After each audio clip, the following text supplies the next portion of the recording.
¡Salga ahora! Gerente de hotel expulsa a una humilde anciana sin imaginar el secreto que ella guardaba.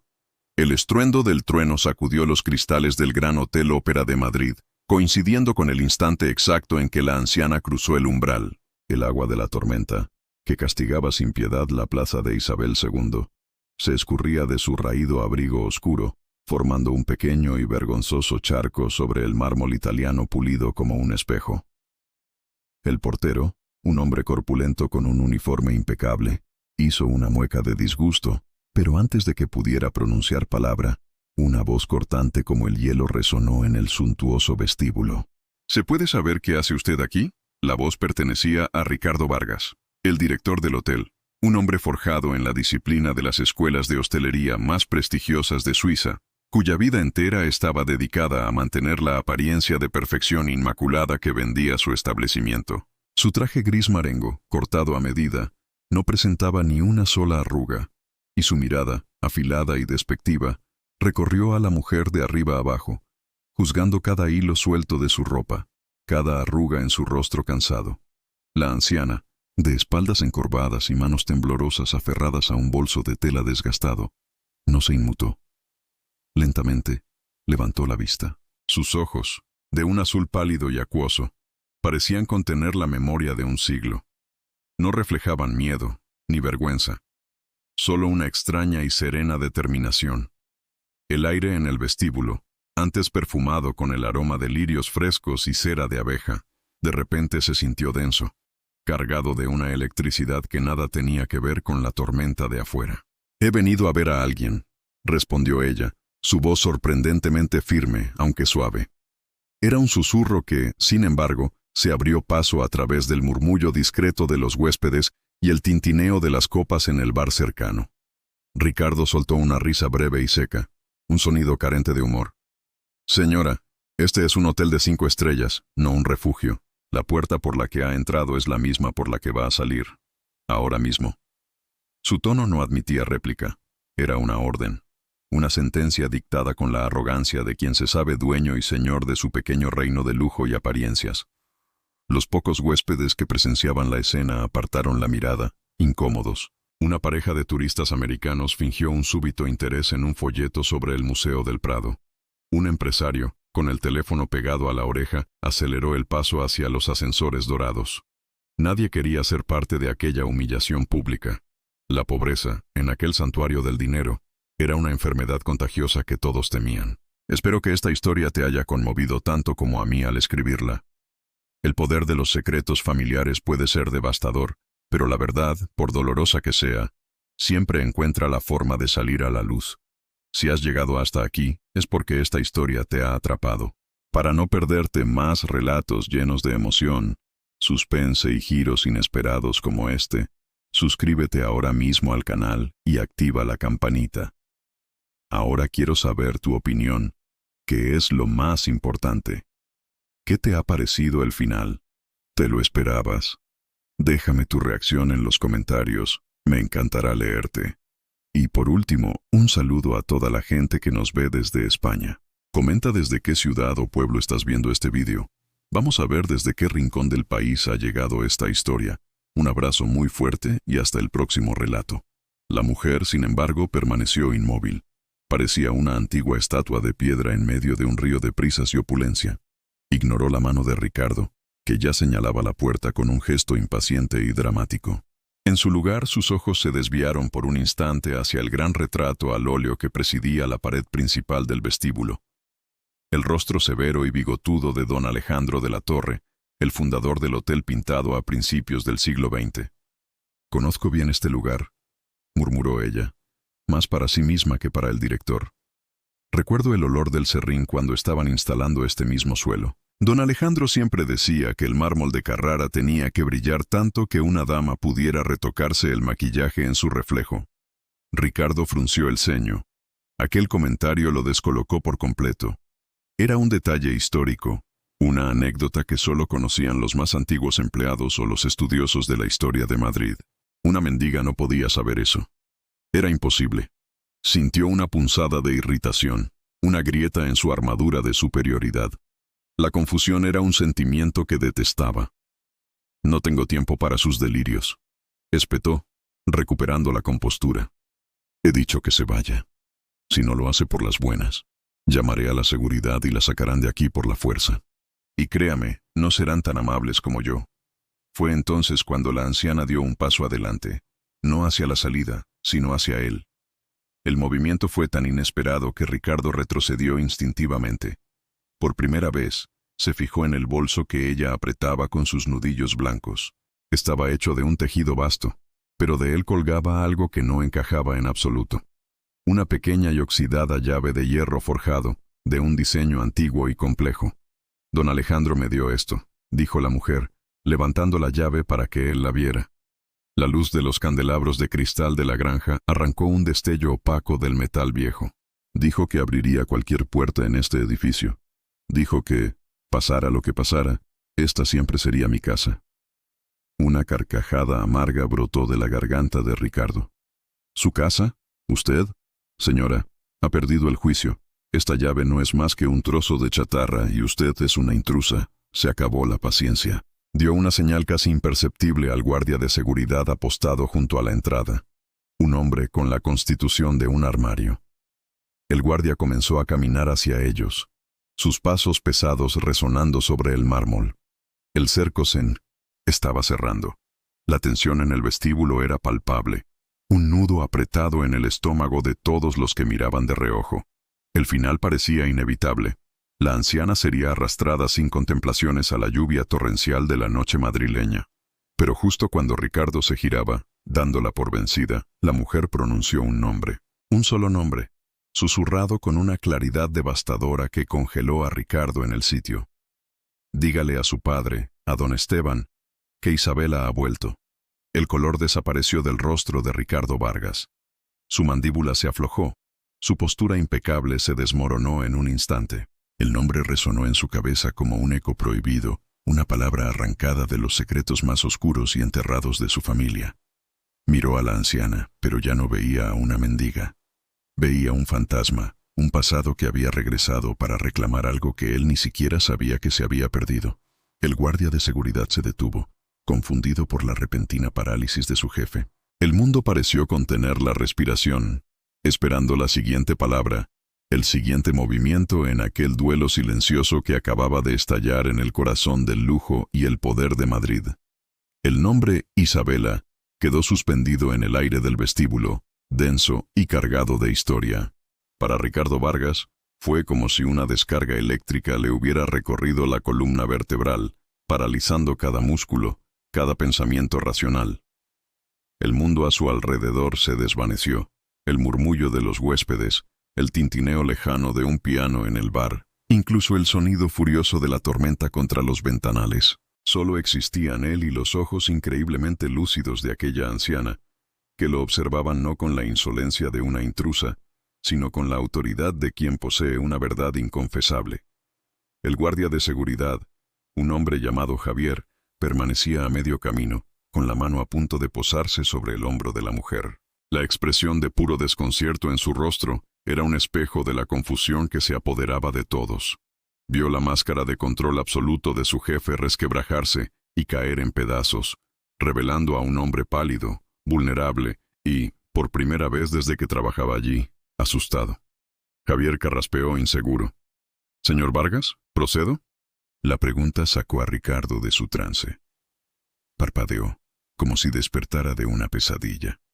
Su primer instinto fue el control de daños. No podía permitir que aquella escena continuara a la vista de todos. El prestigio del hotel, la coraza de su propia vida, dependía de mantener las apariencias. Con un gesto brusco y casi imperceptible, despidió al guardia. «Retírese, Javier. Yo me encargo». Su voz sonó extraña, forzada, un tono más grave de lo habitual. Se volvió hacia la anciana, a quien ahora miraba de una forma completamente distinta. Ya no era un estorbo, una mancha en su perfecto lienzo. Era una amenaza, un enigma viviente que acababa de poner una bomba de relojería en el centro de su existencia. «Usted, acompáñeme», siseó entre dientes, con una urgencia que no pudo disimular. No era una petición, era una orden desesperada. Sin esperar respuesta, comenzó a caminar hacia el pasillo que conducía a los despachos de la administración, esperando que ella le siguiera. Isabela, con la misma calma exasperante, lo hizo. Su paso era lento pero firme, y el leve sonido de sus zapatos gastados sobre el mármol parecía un eco burlón de los carísimos mocasines italianos de Ricardo. Cada paso que daban juntos era un espectáculo anómalo. El hombre impecable, la personificación del lujo, escoltando a la mujer que parecía la personificación de la miseria. La recepcionista, una joven llamada Sofía, levantó la vista de su pantalla, y sus ojos se abrieron como platos al ver la extraña procesión. Abrió la boca para preguntar, pero la mirada asesina que Ricardo le lanzó la silenció al instante, haciéndola volver a su trabajo con el corazón latiéndole con fuerza. El mensaje era claro. Nadie debía preguntar.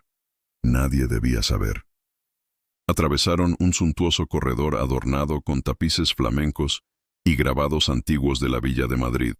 Para Ricardo, aquel pasillo que recorría decenas de veces al día, de repente se sentía opresivo, interminable. Podía sentir la mirada curiosa de algún huésped que salía del ascensor, el juicio silencioso del personal del hotel. El olor a humedad que desprendía la ropa de la anciana era un ataque directo al ambiente controlado y perfumado de su mundo. Finalmente, llegaron a una imponente puerta de roble macizo con una placa de latón que rezaba, Ricardo Vargas, dirección. Sacó una tarjeta magnética, pero sus manos temblaban tanto que falló el primer intento. Una oleada de humillación le subió por el cuello. Maldiciéndose en silencio, lo intentó de nuevo y la luz verde parpadeó, abriendo la puerta a su santuario privado. El despacho era el reflejo de su dueño. Minimalista, elegante y frío. Un enorme escritorio de caoba, una silla de cuero de diseño, y un ventanal panorámico que ofrecía una vista privilegiada del Teatro Real, ahora envuelto en la cortina de lluvia y la noche. El único toque personal era una fotografía enmarcada en plata. Un Ricardo más joven junto a un hombre mayor, de cabello cano y sonrisa forzada. Su padre, don Esteban Vargas. «Siéntese», ordenó Ricardo, señalando una de las dos sillas frente al escritorio. Su tono era áspero, un intento fallido de recuperar el control de la situación. Isabela ignoró la silla. En su lugar, caminó lentamente hacia el gran ventanal, su figura oscura recortada contra las luces de la ciudad borrosas por la lluvia. Apoyó una mano arrugada en el cristal frío, como si saludara a un viejo amigo. «Desde aquí se veían las obras del metro», dijo en voz baja, con un matiz de nostalgia. Esteban, su padre, solía escaparse de sus tutores para venir a mirar las zanjas. Tenía una fascinación por los túneles. Decía que guardaban los secretos de la ciudad. Cada palabra era un nuevo golpe para Ricardo. Hablaba de su padre como si lo conociera de niño, con una familiaridad que rozaba lo imposible. «¿Quién es usted?», preguntó finalmente, su voz apenas un susurro cargado de frustración. «¿Qué es lo que quiere? ¿Dinero? ¿Es eso? ¿Cuánto?». El dinero era su solución para todo, el bálsamo universal que borraba cualquier problema. Isabela se giró lentamente, y en su rostro pálido apareció una sonrisa triste, casi compasiva. «Hay deudas que no se pagan con dinero, muchacho». La palabra muchacho fue como una bofetada. Nadie, absolutamente nadie, se atrevía a hablarle con esa condescendencia. «No me llame así», replicó él, su ira comenzando a hervir bajo la superficie de su miedo. «Usted no sabe nada de mí ni de mi padre». «Oh, pero me equivoco», contestó ella, dando un paso hacia el escritorio. Sus ojos se posaron en la fotografía enmarcada. «Sé que Esteban odiaba el coñac que su abuelo, don Alejandro, le obligaba a probar en las cenas de gala. Sé que tenía un perro llamado Relámpago, al que adoraba, y que se escapó una noche de San Isidro por culpa de los petardos. Y sé», su voz bajó, volviéndose íntima y peligrosa, «que la noche en que su abuelo murió en esta misma habitación no fue por un ataque al corazón, como dice la historia oficial». El aire abandonó los pulmones de Ricardo. Se aferró al borde de su escritorio para no caer. Aquello era imposible.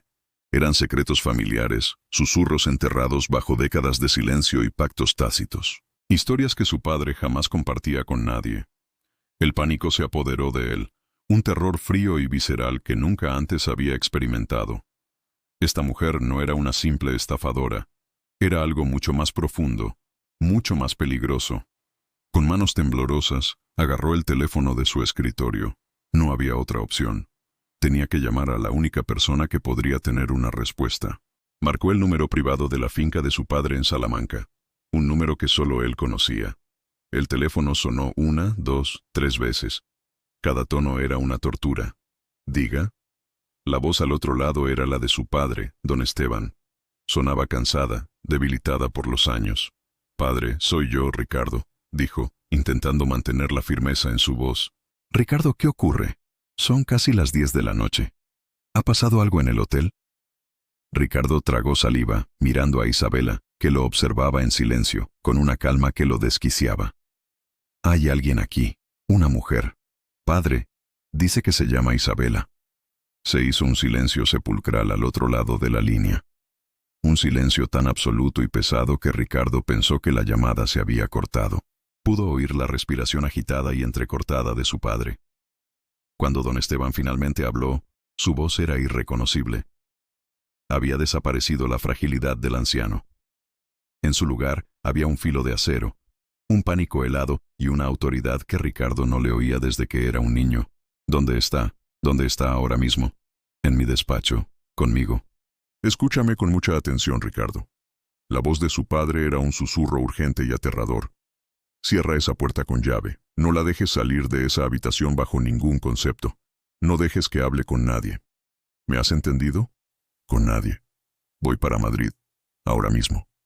Antes de que Ricardo pudiera responder, la llamada se cortó. Se quedó con el auricular en la mano, el pitido monótono taladrando su oído. Su padre, que no había pisado Madrid en más de 5 años, que juró no volver a poner un pie en el hotel, estaba conduciendo en medio de una tormenta en plena noche.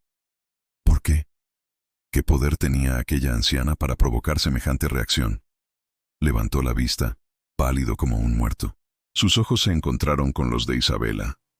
Ella no parecía sorprendida. Solo había una infinita tristeza en su mirada. Lentamente, como si cada movimiento le costara un mundo, metió una de sus manos temblorosas en el bolsillo interior de su raído abrigo. Ricardo sintió un escalofrío, su mente imaginando lo peor. Pero no sacó un arma. Sacó un objeto pequeño, envuelto en un pañuelo de tela amarillento por el tiempo. Con una delicadeza que contrastaba con sus manos ajadas, lo desenvolvió sobre la superficie pulida del escritorio de caoba de Ricardo. No era otra llave. Era algo mucho más personal. Era un pequeño sonajero de plata, ennegrecido por los años, con unas iniciales grabadas en un costado, RVT. Las iniciales de Ricardo Vargas de la Torre. Su sonajero.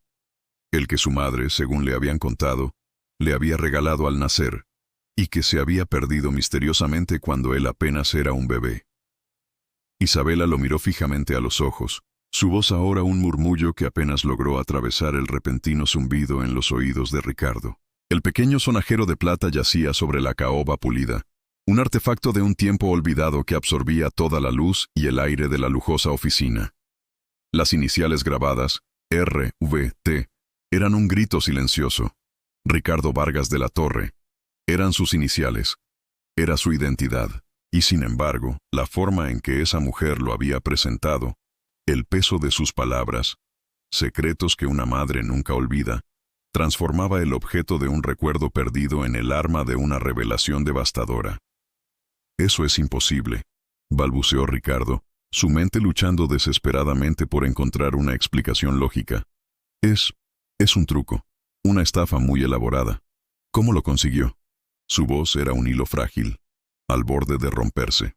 La arrogancia que lo definía se había evaporado por completo, dejando solo a un hombre desnudo y aterrorizado ante un abismo que se abría bajo sus pies. Isabela no respondió de inmediato.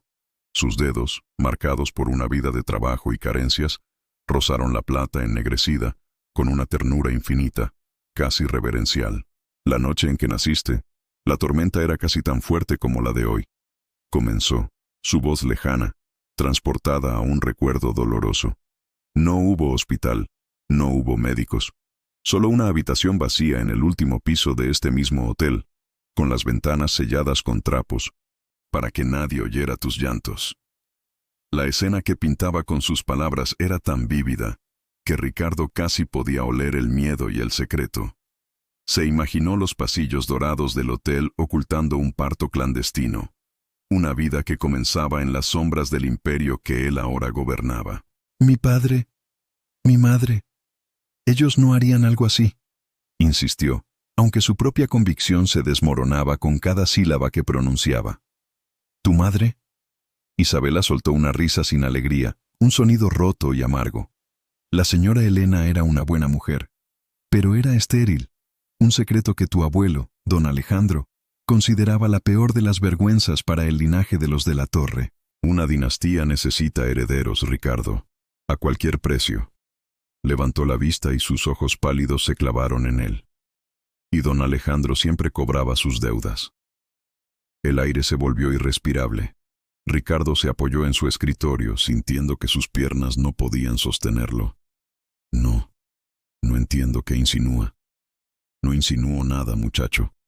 Te estoy contando la verdad que te robaron, dijo Isabela, su voz adquiriendo una fuerza implacable. Yo era apenas una muchacha cuando llegué de mi pueblo de Cáceres para trabajar aquí como doncella. Tu abuelo, el gran don Alejandro, me doblaba la edad. Era un hombre poderoso, acostumbrado a tomar lo que quería. Y un día, él me tomó a mí. La confesión cayó con la pesadez de una lápida. El horror comenzó a dibujarse en el rostro de Ricardo. La historia de su familia, la noble saga que le habían contado desde niño, se estaba pudriendo ante sus ojos, revelando una verdad monstruosa. Cuando supo que estaba embarazada, continuó Isabela, no me echó. Al contrario, vio una oportunidad. Su hijo, Esteban, tu padre, el hombre que llamas padre, estaba casado con una mujer que no podía darle un nieto. Así que tu abuelo orquestó la farsa perfecta. Me mantuvo oculta durante meses. Y cuando tú naciste, te arrancó de mis brazos y te entregó a ellos como si fueras un premio. Un cachorro de pura raza para continuar el linaje.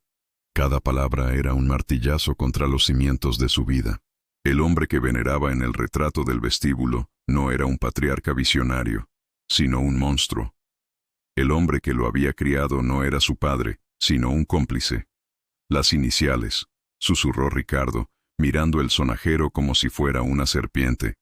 R.V.T. Ricardo Vargas de la Torre. Un último giro de su crueldad, explicó Isabela con una tristeza infinita.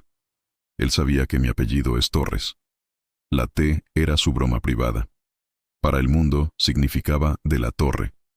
Para él era un recordatorio constante de que tú eras el hijo de la sirvienta, de la insignificante Isabela Torres. Sangre suya, pero nacido de la vergüenza. En ese momento, un ruido sordo provino del pasillo, unas voces alteradas y luego el sonido inconfundible de una llave maestra girando en la cerradura de la oficina. La puerta se abrió de golpe. En el umbral apareció don Esteban Vargas. Era la viva imagen de la derrota. Empapado por la lluvia, con el pelo blanco pegado a la frente y la respiración agitada por una carrera que su viejo corazón apenas podía soportar. Sus ojos buscaron frenéticamente en la habitación hasta que se posaron en Isabela. Y se rompió. Toda la fachada de dignidad y poder que había mantenido durante más de 50 años se hizo añicos. Isabela, jadeó, y su nombre fue una mezcla de súplica y terror. Se apoyó contra el marco de la puerta, y las lágrimas comenzaron a surcar su rostro pálido y arrugado. Ricardo lo miró, y por primera vez en su vida no vio a su padre. Vio a un hombre débil, un prisionero de un secreto que lo había carcomido por dentro durante toda su vida. Vio a su hermano, su medio hermano. Es verdad, ¿no es así? La pregunta de Ricardo fue apenas audible, pero resonó en el silencio cargado de la oficina como un disparo. Don Esteban no pudo responder. Solo pudo asentir, una y otra vez, mientras los sollozos sacudían su cuerpo frágil. Su mirada iba de Isabela a Ricardo, una disculpa silenciosa por una vida de mentiras. Isabela se acercó a Ricardo. No lo tocó. Simplemente se paró frente a él, la mujer que había sido expulsada a la tormenta. Ahora dueña de todo el poder en esa habitación. No he venido a por dinero. No quiero el hotel. Ya es demasiado tarde para todo eso, dijo con una calma desgarradora. Solo quería que supieras quién eres. Quería mirarte a los ojos una vez, como tu madre, y no como una extraña. Ricardo levantó la vista del sonajero de plata y la miró. Vio las arrugas alrededor de sus ojos, la misma forma de su nariz, el color pálido de su piel. Vio el reflejo de sí mismo en el rostro de una mendiga. Todo el lujo que lo rodeaba se convirtió en ceniza, en una decoración vulgar para una mentira grotesca. Su vida entera había sido una actuación en un escenario construido por su abuelo. Se giró y miró la tormenta que azotaba el teatro real. El trueno ya no sonaba amenazante, sino como un aplauso lejano al final de una tragedia. Luego, su mirada volvió a la puerta, donde el hombre que había llamado padre seguía llorando en silencio. La historia había comenzado con una orden. Salga ahora. Una orden de expulsión, de rechazo, de mantener la suciedad fuera de su mundo perfecto. Lentamente, Ricardo caminó hacia la puerta. Pasó junto a un Esteban destrozado sin mirarlo. Isabela contuvo la respiración, esperando el veredicto final. ¿La echaría ahora que sabía la verdad? ¿La arrojaría de nuevo a la noche, borrando para siempre la mancha de su origen? Ricardo agarró el pesado pomo de la puerta de roble, pero en lugar de abrirla para que ella saliera, la cerró con un suave y definitivo clic. Luego giró la llave, encerrándose dentro con su pasado, con su verdad, con su madre. Se volvió hacia Isabela, y por primera vez en su vida, sus ojos no reflejaban arrogancia ni poder, sino una pregunta que tardaría toda una vida en responder. ¿Quién era él ahora? Afuera, la tormenta sobre Madrid por fin comenzaba a amainar. Hay cosas que un padre nunca le cuenta a un hijo, susurró. Pero hay secretos que una madre nunca.